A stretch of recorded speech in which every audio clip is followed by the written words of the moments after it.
All right, I think we're all set now. So, welcome to our final presentation of this season of Working Lunch Wednesday.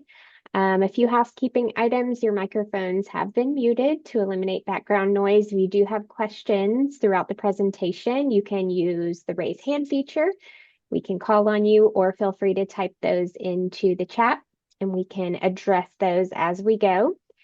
We are recording this session and we'll make sure it's available on our NFLT YouTube channel after today's presentation. It's now my pleasure to introduce our presenter today, Ms. Sarah Edwards. After a 35-year career in finance at the Coca-Cola Company, Sarah retired to beautiful Amelia Island. She has served on many local boards, including the Boys and Girls Club of Nassau County, as well as the Barnabas Center. Sarah has also instructed at the collegiate level for the Asia Study Abroad program for Marist College School of Management. Her hobbies include photography, of course, water aerobics, and golf.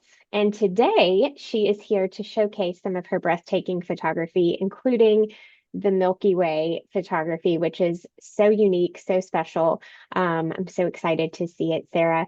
And she has traveled far and wide to capture these images, which I hope that we'll get to hear a little about during today's session. So, Sarah, with that, I turn things over to you. Thank you so much for joining us. We cannot wait to hear what you have. Great. Thank you, Abby, and thank you, Brenda, for the opportunity. I hopefully will, after showing you some of my images and maybe talking a bit about them, I will also give a little bit of a spiel on light pollution, which is a factor in the photography that I enjoy, and then end up at the end giving you some resources if anything has sparked your interest. I would be interested toward the end, or any questions. I don't think the raise the hand feature works because it may be easier to kind of answer them on the slide, but it seems like a small group, so please pitch in if you have any questions as we go through. And I'm going to start with, I assume you can see my screen that says Chasing the Dark Skies. That's after retirement, I think that's now my chase, is where I can find dark skies. So I'm going to take you down the journey of photographing the Milky Way. The kind of the journey started with growing up in South Georgia, where it was dark, and we would play outside at night and you could see the stars, and not sure if I knew what the Milky Way was at that time, but certainly the stars. And as in my work career, things were busy and I never pursued any detailed photography. But after retirement, I was on a trip to Japan, and right before COVID, and it occurred to me you can take photos at night. I'd never thought about taking photos at night. All my other photography had been daytime, with light. So when I came back home to Amelia, I'm like, well, what else can I photograph at night? And then COVID hit, so the thing you could photograph at night was the sky. You could go to the beach. So the one on the right is an image of the Milky Way in the top corner, but it's not a great shot other than to show that you can take an image of the Milky Way from Amelia Island. It's a little bright because the moon is out, but I put it in there because it's one of the first shots I ever took of the Milky Way, and that became okay. Well, if those aren't great conditions, what would the Milky Way look like under better conditions? And how do I chase the light, or basically chase the dark skies to make the Milky Way look better than what I see from Amelia? So one of the next shots that I captured happens to be the pier in Amelia Island, and was there trying to learn about how to, this was during COVID, so a lot of things I was doing online to try to figure out, well, how do you set the settings to capture the Milky Way, and what's unique about night photography versus daytime. And this one was is the pier. And what's interesting about that, and I'll come back to it, is you'll see a lot of light. You've got the light off of the end of the pier. You got the ship lights in the far right, and you have light on the pier. And that light on the pier happened to be a the beach cleanup crew and those were the ATV lights, and they hit the bridge, which was actually a good thing. It kind of otherwise that the pier would have been in shadow. So that was a happy coincidence to get that light. But as you see the Milky Way, you can see it, you can see the definition, but it's not super sharp or clear because there's just a lot of light, extra light. Because when you take a Milky Way shot, I don't know how much you know about photography, but you've got to capture a lot of it's dark, so you have to keep the shutter open. So you're using a tripod to capture the light for 13 seconds, and in that 13 seconds, the light from the stars can be absorbed on the sensor. But certainly 13 seconds absorbs all the light that's much closer in, because these lights are, 400 yards away. The Milky Way lights are, 26,000 light years away. So, in that 13 second, you're capturing a lot of light, and certainly the close lights will be much brighter, which is why why you can see the foreground, in this case, the pier.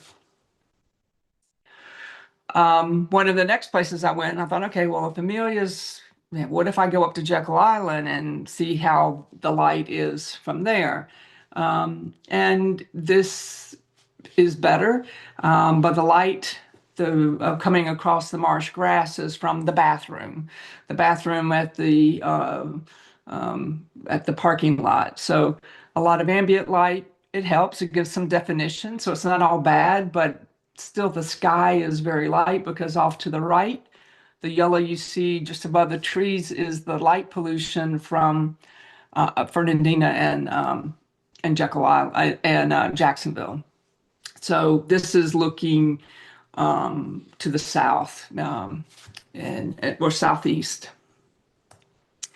So okay, well, what else can be dark? How can I get darker? So the Everglades is nearby, relatively speaking, and I thought, well, it'll be darker. And in this case, it was. You can see the sky is darker. You still see light pollution a little bit just above the tree line, and that's coming from Miami. But in general, darker sky and more definition in what the core of the structure of the Milky Way. And I'll talk a little bit more about the structure of the Milky Way, kind of how do you look at it, and and how do you determine where you see it. I'll talk about that in just a few minutes. So the Everglades is a good spot because you get dark skies, you have less big cities because you're looking south, and if you're at the right spot in the Everglades, you can eliminate most of the light. One of the next spots I tried was Big Bend in West Texas, and certainly the national park has dark sky. But I found that my favorite foreground was a place I stayed, a ranch just outside of Big Bend, and they had a reflection pond. So this became kind of where I most enjoy doing photography, is where I can get the Milky Way and the reflection, because you get a double dose of the sky reflection.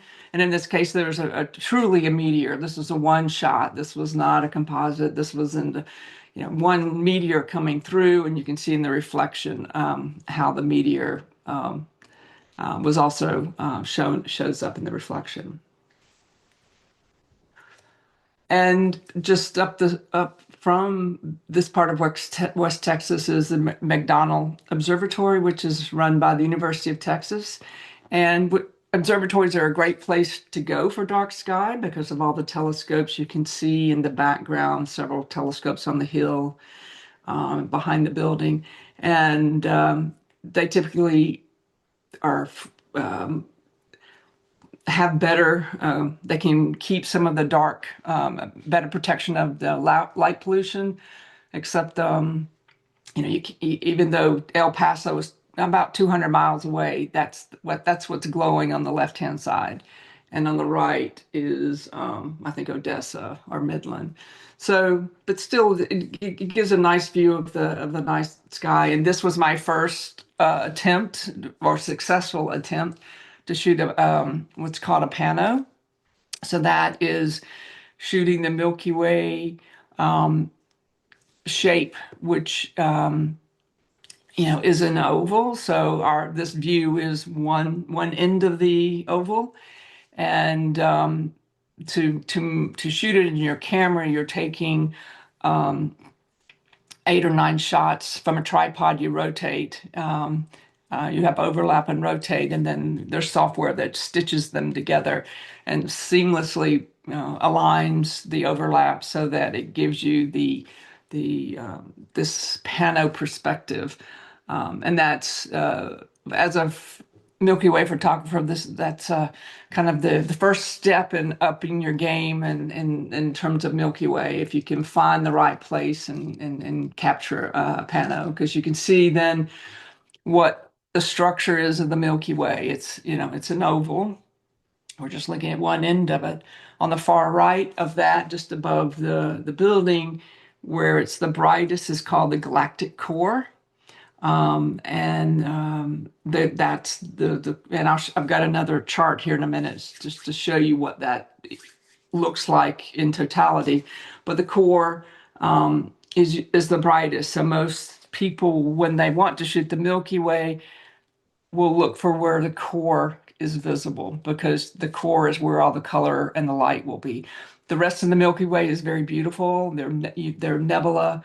The darkness are dust clouds. They are there's a bit of red because those are nebula. Those are gases that are in that top part of the arch. But the core on the right has some structures.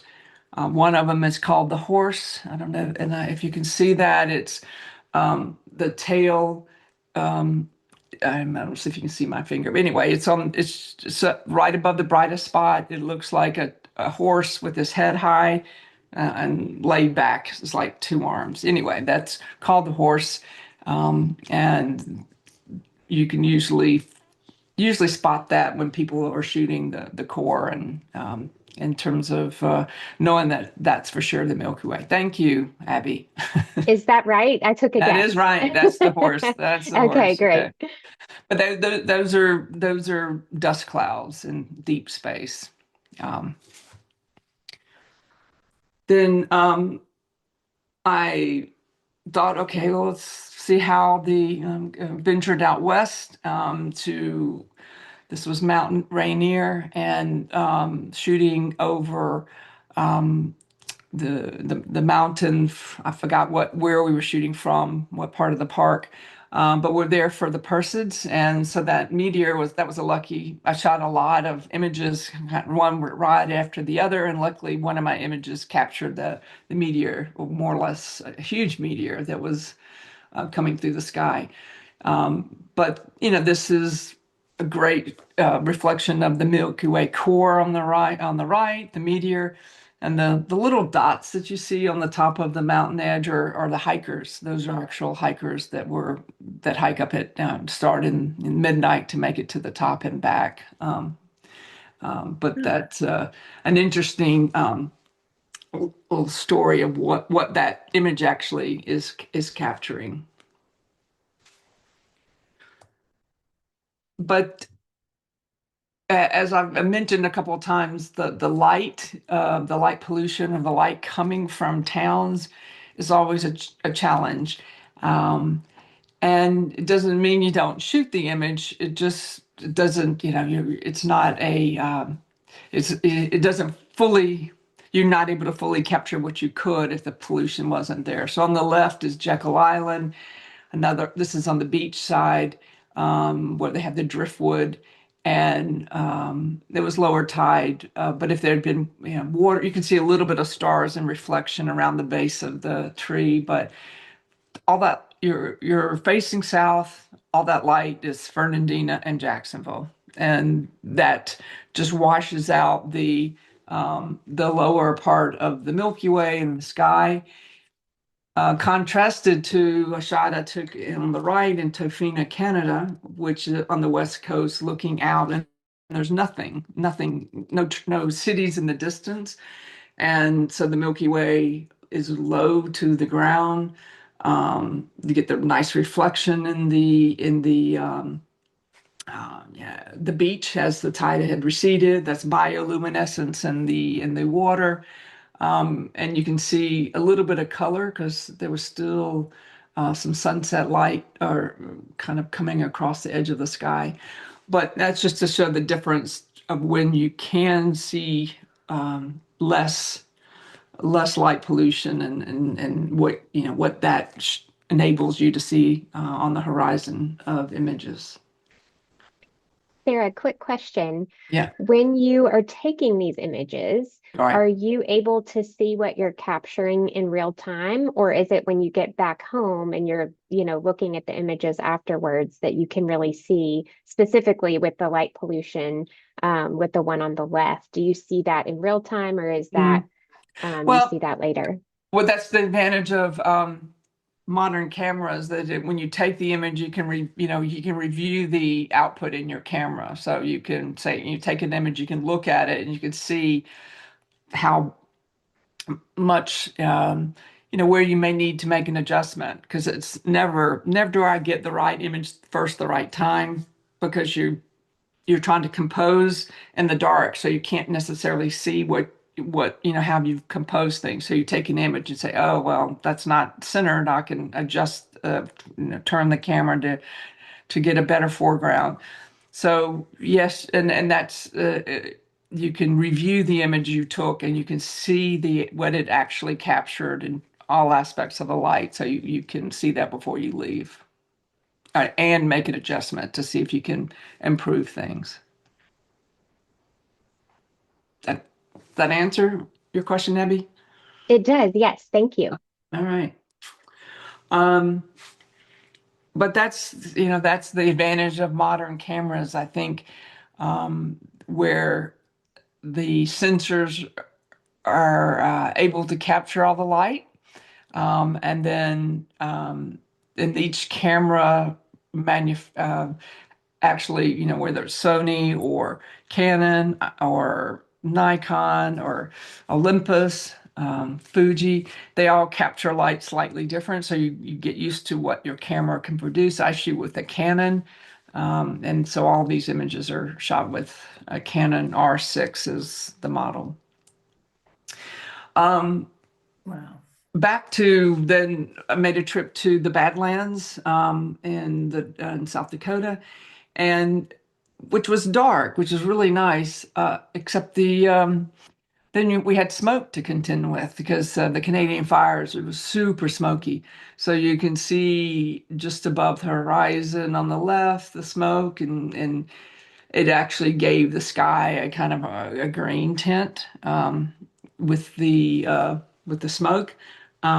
But so the light, not a lot of light pollution, but then the smoke is what we had to contend with.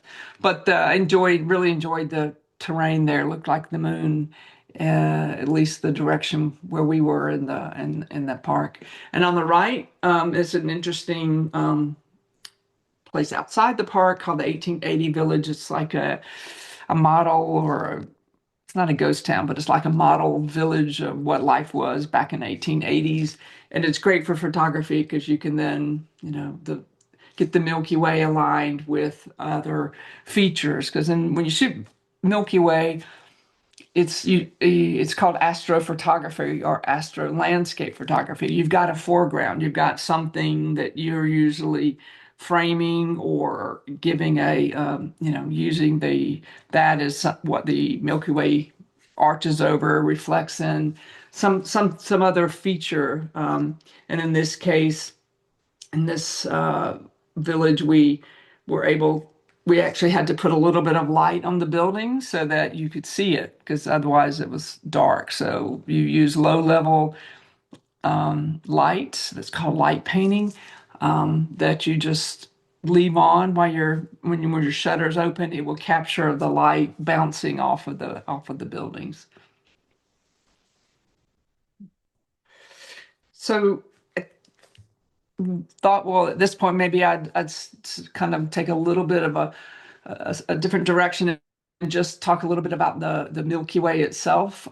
As I mentioned, that the center, the core, so this is a slice, like an onion slice of looking at the galaxy, where the core, the center of it is. As this material calls it. I use something off of the internet to generate this, but it's Sagittarius. That's what's in the core. The scale of the Milky Way, is 100,000,000, 100,000 light years across, and our solar system, which is in the bottom left, depicted there, is 26,000 light years from the core. So when the shot of the picture taken to the core is you're capturing light that has been traveling for a long time. It's not like a flash. It is capturing light that is traveling, and it's traveling through waves of gas and other things, but then it's eventually captured on the sensor. So it's kind of mind-boggling sometimes when you think of what is being captured when you take a picture of the Milky Way, when you put in context the vastness of the galaxy, and where the light is coming from. So the light itself, the colors. Once I started getting dark enough to see more colors, I'm like, well, what are the colors? So the blue and white are stars, that are young stars, and then the yellow and red are the older stars, the cooling as they age. And then the dark and brown black spots are not, black holes. They're just massive dust clouds that prevent the light from coming through. And so that horse that we talked about is a dust cloud. So there's stars behind it, but it's that dust cloud is so dense and it doesn't move. I mean, that structure is almost in every picture, if you can see the Milky Way. So it's a pretty permanent cloud, but it's not letting light come through. So the first image that I got that I was able to see a lot more color in was one I took from Las Palmas on the Canary Islands. And part of the things that worked for this, we were up at 3,000. It's actually 3,000 meters, actually, not feet, meters. And if you're above the clouds, so you can see on the right-hand side where the Milky Way dips down, the tips of that glow is the town below, but the sea clouds, the vapor that comes in kind of traps the light. So you're above the clouds, and therefore it's just stars above. So the first time I've seen so many stars and able to see the color a lot better because of elimination of light pollution, being at altitude, higher altitude, clearer skies, not with the light up. The altitude helps, so there's not the vapor, which is what we get at sea level. And this one is another pano, so I took multiple shots and used the software to stitch it together. But you can see the structure of the horse is still there, and the dark clouds. On the far left, if you follow the arch around, you start seeing some little bit of pink and red. Those are nebulas that exist, and there are ways to even further enhance those colors, to make them even more prominent. And that's where Milky Way photography is an art, because no one knows. I mean, you don't, there's no set formula for what the Milky Way looks like because there are different atmospheric conditions, a lot of different interpretations of what it looks like. So there's an art and a science to the Milky Way. And you can see a little bit of the green on the horizon. That's air glow. Mm. That's not the aurora, but that's just atmospheric air glow. So this is, even though the light pollution is there, it actually is quite nice because it defines the horizon and keeps the light from bouncing up and out of, so it kind of it's trapped under the clouds. And this time of year was quite nice. The flowers were in bloom. So even though it was rocky, these like scrub plants were flowering, which makes a nice foreground. So, as I said, if you look at any Milky Ways on social media, you can see a lot of interpretation because there's no set formula. So there are some social media myths, perhaps, that you can, your camera can capture all this amount of detail. It can, but you do have to use some equipment to make it even more clear. You can use digital adjustments to embellish the colors. The colors are there. Sometimes people can oversaturate and make it really bright. It's just a personal preference. And so it's a bit of a combination. The sensors and the cameras and the modern camera can capture so much light, but then the editing of these images can be enhanced based on the artistic interpretation. Because an image straight out of camera will never look like any of these. You have to, because they come out very flat, and so you have to add contrast to it and work on the highlights. It's the same as what the photographers would do with black and white. They, in the dark room, they would add more light in certain areas to bring out the darks or lights. You're doing the same thing when you edit to bring out the contrast and enhance the color. So the color, as I said, the colors are real. This is not my image. This is just something I found that talked about the green on the horizon is the atmosphere, what they call air glow, where gas molecules re-emit the ultraviolet radiation that has been absorbed by the sun. And then the pinkish, which I pointed out, are hydrogen gas clouds with the color of that red color, and you can again enhance that as according to what your preferences are. So the other thing that's interesting to know is, if the camera can see these colors, why can't I? Why can't I see those colors? Because your eye is actually just fundamentally different. A camera accumulates light because it's a long exposure and it captures, whereas your eye, it's an instant capture of light. So it can't stay open long enough to capture light coming from 26,000 light years. The camera has, it's receptive to colors, and the key is it's in low light because we're taking this at dark. The camera can adjust to that darkness, whereas our eyes have rods and cones in them, where cones require bright light for color. So that's why we can see all our color in the daytime, but you don't see color at night. And your rods control the night vision, help you see at night, but they're colorblind. They don't see color. That's a huge difference why you can't see what the Milky Way does not look like these images if you were to look at with your eye. So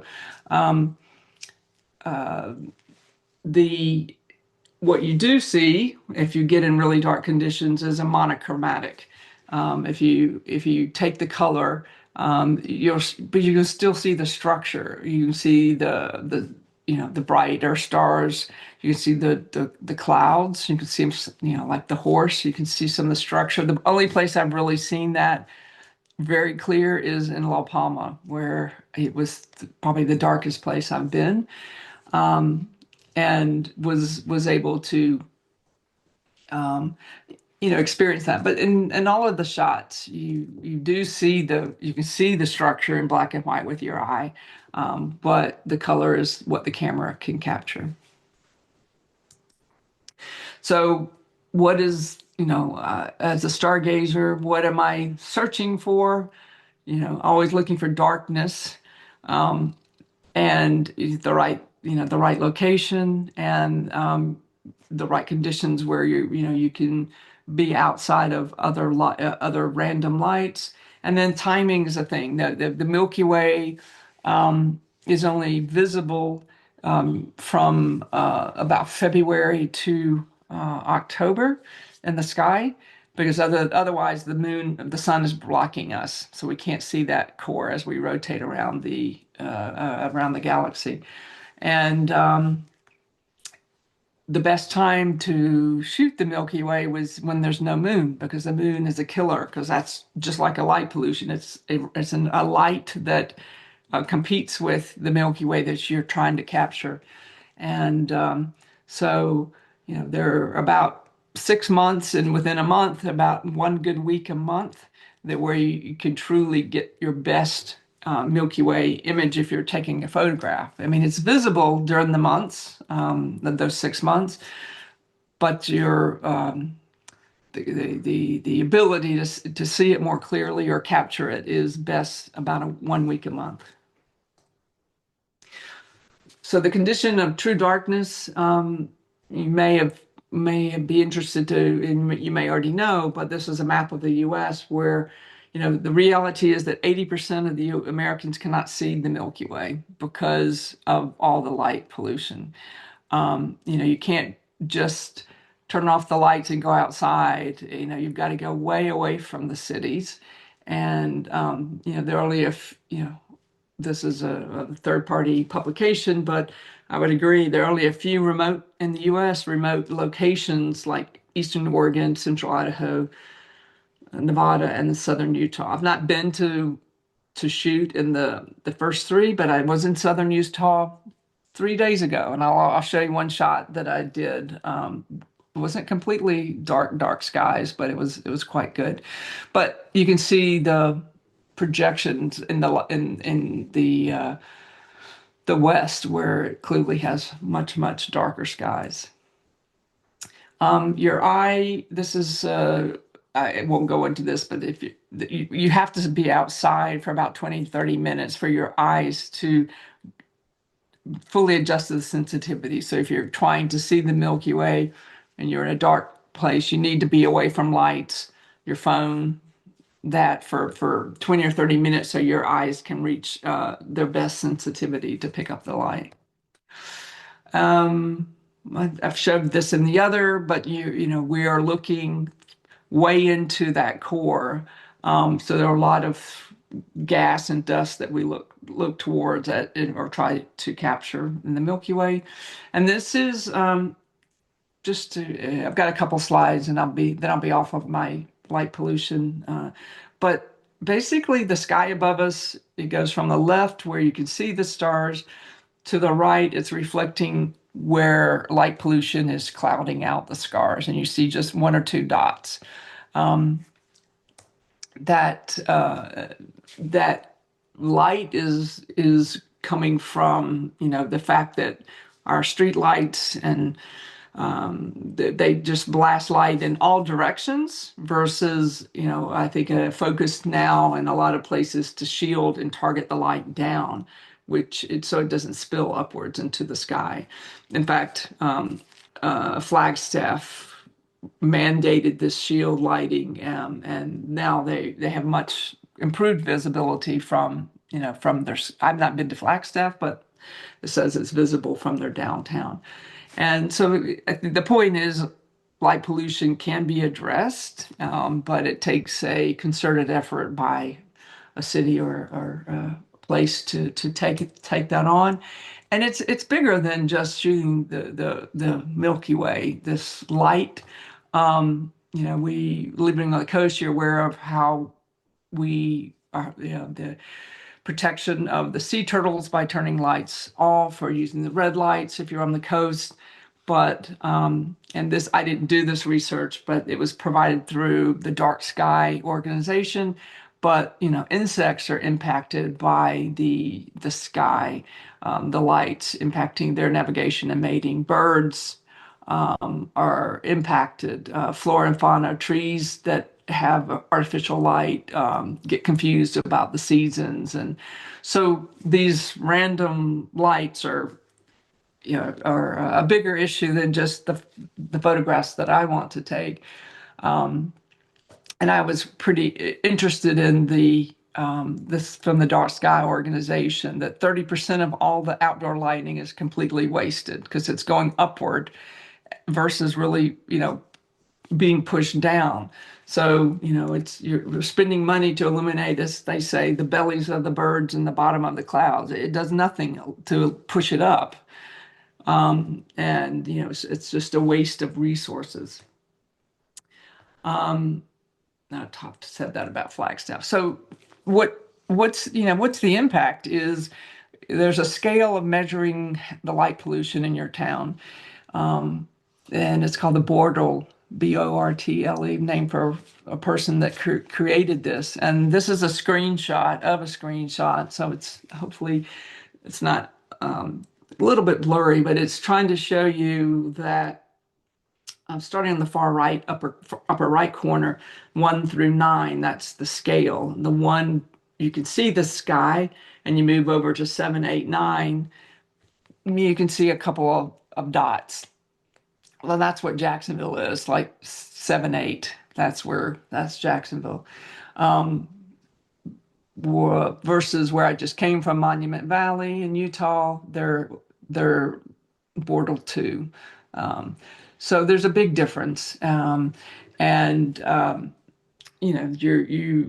that's why I chase the dark skies, because trying to take images with heavy light pollution is few. You can't do anything about it. There's no way to overcome that light pollution. So the only way to get the image you want is by finding the dark skies and hoping that the weather is good.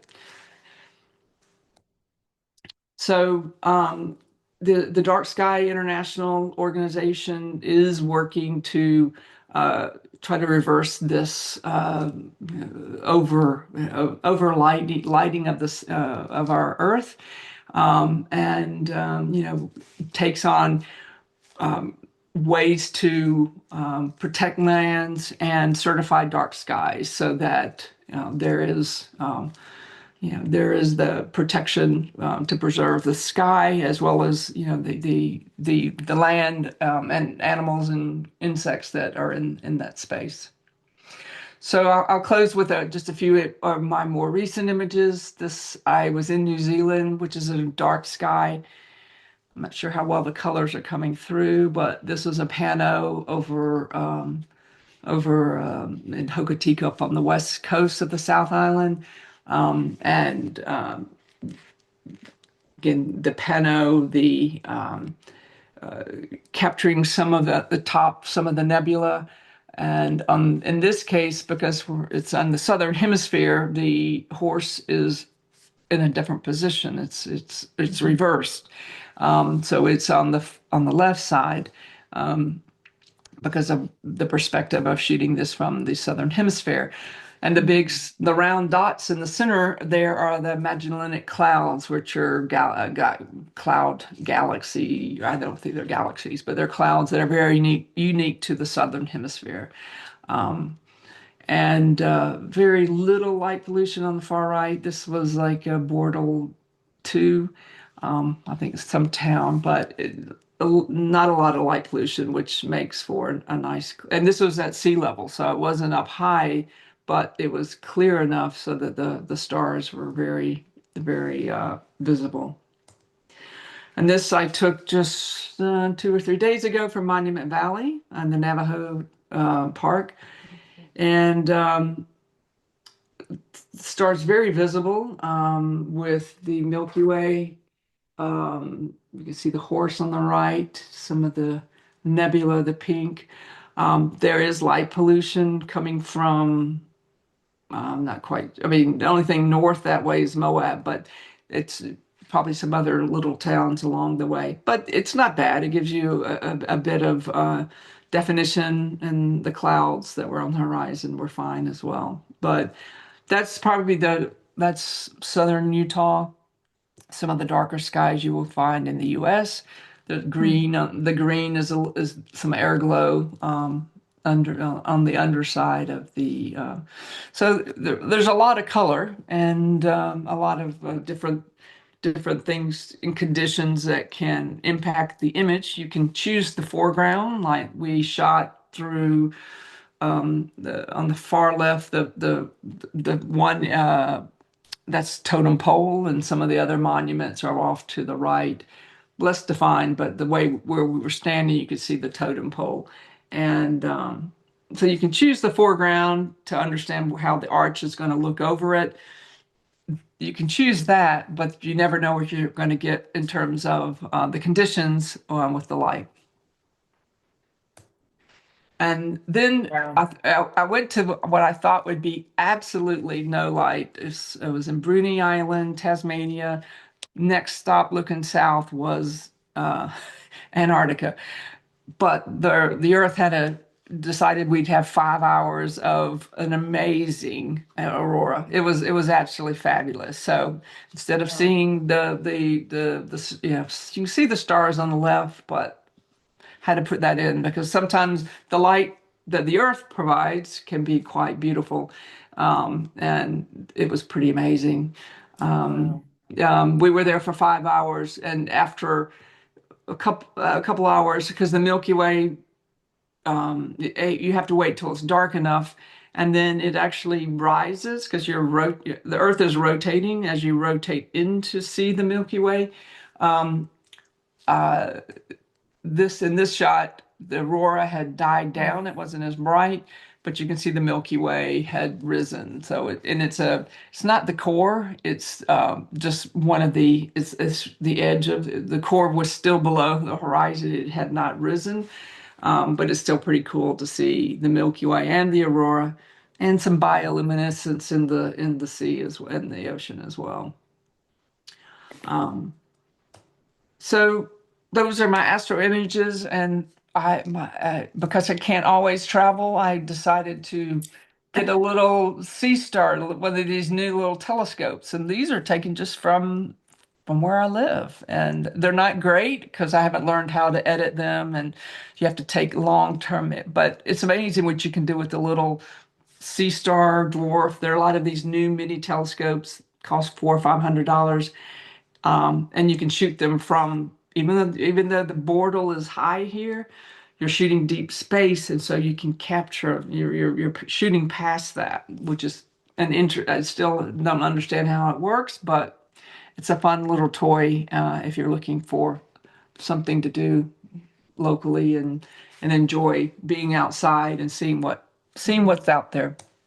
So in conclusion, I basically, just keep looking up and see what the night sky holds. I know you've probably seen, different planets, and we get to see comets.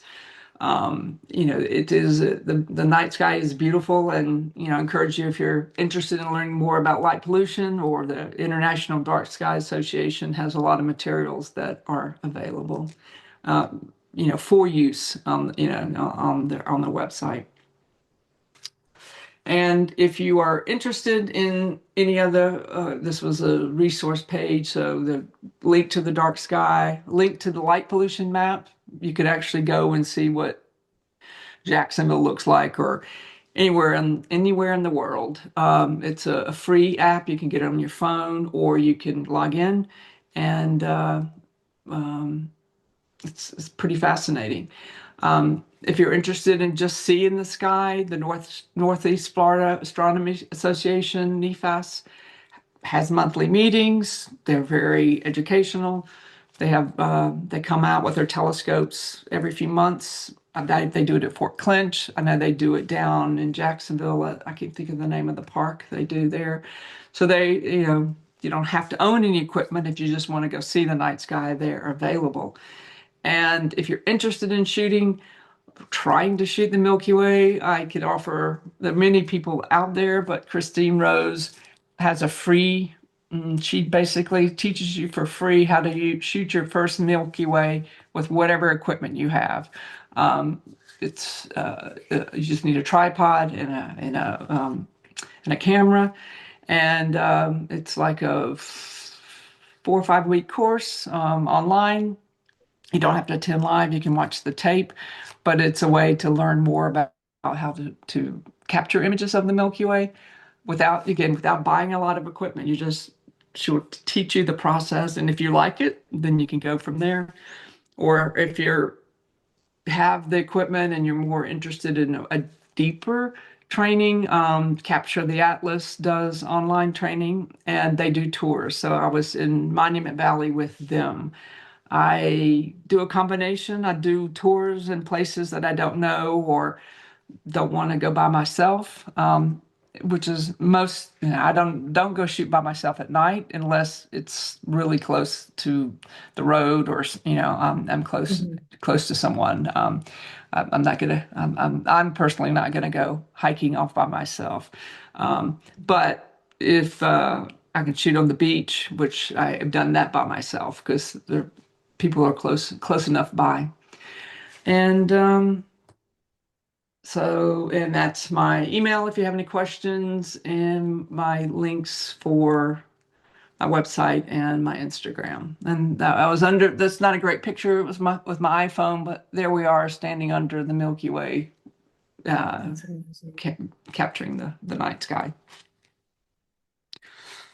So, any questions? I'm sorry, I saw a few questions pop up, and so I'm not sure if I've answered them by now. We Well, have a first, lot of questions here, Sarah. we do. Before we start, Brenda, I just want to say thank you so much. This was absolutely incredible. And I am just blown away by, Mhm. oh my goodness, this is so cool. So thank you for sharing. And yes, Brenda, I'll turn it over to you to field the questions. Oh no, but Sarah, it's kind of like a chicken and the egg question. Like you are so knowledgeable about the galaxy and the Milky Way. Which came first, the photography or the science? The photography, I didn't know Okay. anything until I had to, because I shot that shot off of Milky. I'm like, oh, why is it so washed out? Well, the moon. So I had to figure out when can I shoot? What Hmm. direction do I have to look to shoot? And, only by finally seeing some detail in the Milky Way, like, okay, so how far is that away? And it just kind of is a journey of wanting to know Interesting. more about things. And so I think some people come into it another way. They may be in astronomy or a science related and they come in having that technical knowledge. I basically didn't know how to shoot a night shot, nor did I know what the Milky Way was, but it was during COVID and I wanted to do something. And actually, I think some of my friend and I shot more of the rocket launches because we can see the rocket launch, and so we would take pictures out there at night trying to capture the arc of the rocket. Or Comet Neowise, which I think will remember in the sky. So it kind of started there. It Hmm. just really started with how do you take a picture at night? I just kind of dawned on me that I should be didn't know you could really capture things at night. That's so cool. Okay, so I'm going to hit some questions that came up on in the chat. Are there certain times of year the Milky Way is better viewed in Northeast Florida? Yes. So what happens in like February, March, is the Milky Way is pretty low on the horizon, and with our vapor, the ocean vapor, it's hard to see. So starting in like March or April, it starts to become higher, and so it's either south and it over the next few months it goes a little bit so the southeast to the southwest. It kind of moves. It's always south, but it's sometimes a little east earlier, like in March, April, May. Then it's due south, and then when you get into the fall, actually shooting from the panhandle is better when you get into like September, August, September, October, but then you have storms. You never know when you're going to have a clear sky. So weather is always the case, but Mhm. you pretty much can see it. It's getting outside, getting south of Jacksonville is the best thing is be south of Jacksonville, so that then you're uh, those lights are not competing with you, or more to the east. So if you're heading down out 20 into the Osceola, somewhere out in North Florida land, you might could see it. Mhm. Great. Next question. To use a sports term, are there majors, aka a list of the top places where to go to shoot the Milky Way? I mean, if you Google, best, dark sky locations, you'll get Easter, remote where there's not a lot of light, Easter Island, Mhm. the Canary Islands where I was in La Palma, Atacama Desert in Chile. I'm going there next year, I hope. I hope. Um, um, I think Hawaii, Maui, is good. There are other locations in the Western U.S., but Europe is hard because they just have a lot of. But I've seen some really nice images shot through from the mountains in Switzerland. I'm not a mountain hiker, right? So my locations are my interests are constrained to where I don't have to do big hikes to get a shot that interests me. But yeah, Interesting. you just Google what are the top, 10, 20 locations, or you will come up with those will be some of the top hits, the ones I mentioned. But it's all about the where you can avoid or minimize the light on the horizon. Okay. I think you touched on this briefly. Are these solo trips or group tours to prime night photography destinations? There are quite a Sounds like few. both. Yeah, there are quite a few. Capture of the Atlas is one I've taken a tour with. Um, where they plan everything. They'll come up with Capture the Atlas. I think has like 20 or more tours a year to different places around the globe. A lot in the U.S., but other locations, and so you sign up for them, and they range from beginners to fairly advanced. But the instructors are like a ratio of 1 to 5. So usually like Hmm. 10 people on a trip, so 2 instructors. So it's a pretty good ratio. And you'll do daytime. I mean, you shoot at night, but where you're going is you'll have time in the day. So Mhm. the tours are not for relaxation, because I can tell you I was pretty exhausted after being in mine, because you had to be up from midnight to 3 a.m. to get that shot that I'm Right. showing.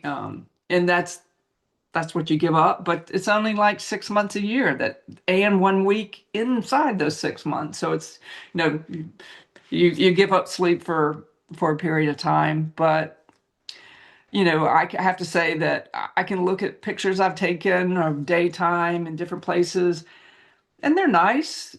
But the ones I take at night, I really remember what it felt like to be there. How Mhm. peaceful it was under the stars, how just amazing to see the glow. And I just vividly remember so many details about that. Each of the experiences where I've captured a Milky Way shot. So for me, that's where the personal kind of Mhm. relaxation comes from just sitting there and seeing what you're able to capture. Nice. Abby, anything else? Any other I questions? I think that was all the questions. Sarah, again, thank you so much for sharing your time and your talent with us today. This was incredibly informative. And feel free, if you guys haven't yet, check out Sarah's website. She's got even more amazing Milky Way images there. Mhm. This is our final working lunch of this season. We will be back in the fall. If you have any topic suggestions or ideas, please feel free to email me. I am a real person and I read email and I'd love to hear your thoughts. So please reach out. We might be looking at looking to switch up our format a little bit in the fall. So stay tuned. But I hope you all enjoy the rest of your day, enjoy your summer, stay cool in Northeast Florida, and we look forward to seeing you guys next time. Thank you all. And I'll just say, if you have any questions, I'm happy, just email me or email Abby and she can pass them along. I'm happy to give you any tips or suggestions, or if you want to meet up and try to find, a dark sky spot. You know, my next trip is at some point I want to go stay in Fargo because inside the Okefenokee is probably the darkest you're going to get, and you can stay in cabins there, so you're not having to drive. I just haven't booked a cabin yet, but want to go give that a shot. Very nice. Very nice. Very cool. Well, thank you guys. Thanks, Sarah. Enjoy the rest of your day, everybody. All right. Bye-bye. Thanks so much. Thanks. Yep. My Instagram is listed there. Let me go back to it. So if you want to take a picture, that's my email, my website, and my Instagram, the at s.